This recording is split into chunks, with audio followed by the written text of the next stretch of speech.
Okay, before I start, I want to go into the financials. I want to talk about this 14-page letter you received yesterday.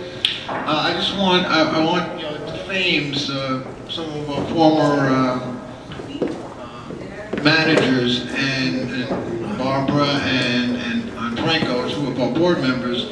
And I just want to say that in 2009, almost a year ago today, I was in the boardroom, and in front of the 2008 board, Jan van Bergen brought the fire official from the town of Gothenburg into the boardroom to explain the fire safety system problems and issues and how he was going to resolve them, and he was working them out with Mr. Van Bergen.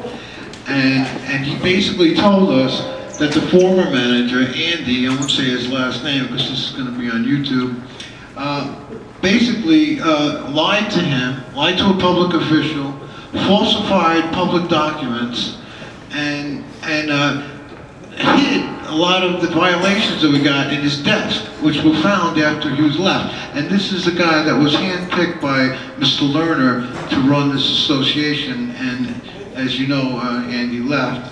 And Mr. Van Bergen had worked out a deal with the town official, and they were doing very good, as well as Danny Rivera. And so this letter is totally false because he blames everything on Mr. Van Bergen. And the fire official told the whole board that it was not his fault. It was the prior guy, the guy that Mr. Lerner picked, Andy.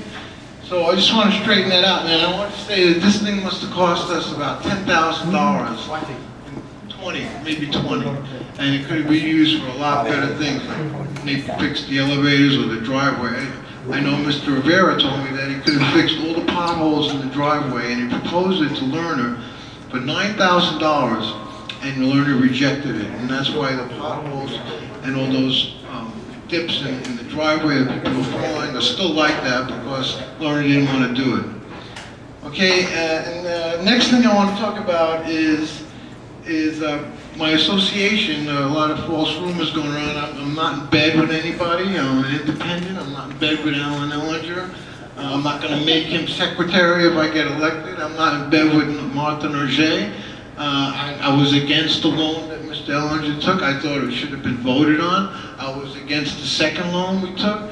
I was against the renegotiated loan, and I'm against the renegotiated loan that we have right now, because now we're in a bigger hole than we ever were with this $5 million a year. We have no money left over to fix anything. And with that, I'm going to turn the microphone over to Mr. Ellinger, to Mr. Bergloy. Thank you very much for coming.